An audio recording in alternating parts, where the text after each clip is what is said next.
The US government has officially shut down because Congress failed to pass a funding bill. Republicans are blaming Democrats, and Democrats are blaming Republicans. But what actually caused the shutdown? I decided to look into this further because I was seeing different information from both the left and the right. And honestly, what I found is that neither side is really being truthful. I know. Shocking. So let's dive into what both political parties are saying, and then let's find out what is actually true. Let's start with the Republicans. The White House, Trump, JD Vance, and other right-wing congressmen are all claiming that the government was shut down because Democrats wanted free healthcare for illegal immigrants to be included in the bill in order to continue government spending. What I found is that this is not actually true, but it is confusing, and I will come back to this. Now, the Democrats are saying that they didn't include anything about healthcare for illegal immigrants, and they say the cause of the problem is that Republicans won't approve their funding proposal. They are making it sound like the shutdown is caused by Republicans and their refusal to make a deal. But this is also not exactly true, because many other Democrats have stated that they will not pass a spending extension without partisan conditions attached. So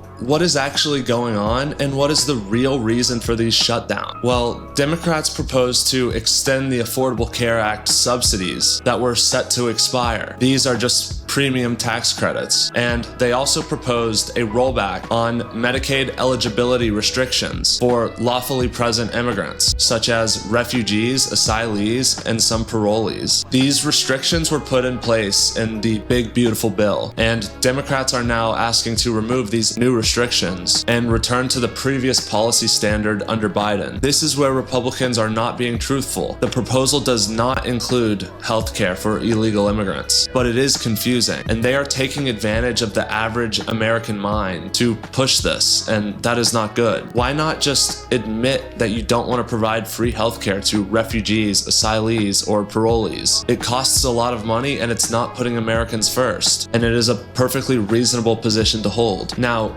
Democrats are saying that this is all Republicans' fault, but they are pushing partisan requests. Republicans say that these partisan requests, paired with the additional foreign aid demands, amount to anywhere from $1.2 to $1.5 trillion in spending, and that does seem to be the fair amount for the total spending increase. If Republicans were being honest, they would just say that they are against the policy proposals and that it adds too much spending. And whether you agree or disagree with that sentiment, it is at least a reasonable position to hold. And now, if Democrats were being honest, they would admit that they don't currently have a lot of power in the current government, and so they are using whatever leverage they can to push forward partisan demands, which again, agree or disagree, it is at least understandable. My frustration here comes from the lies being perpetrated from both sides. Why not just state the honest truth? Both positions are reasonably understandable, but these current popular talking points are so far off from what is actually happening, and it just causes more division and is spreading more misinformation. Hopefully I helped to clear some of this up. Thanks for watching, and subscribe.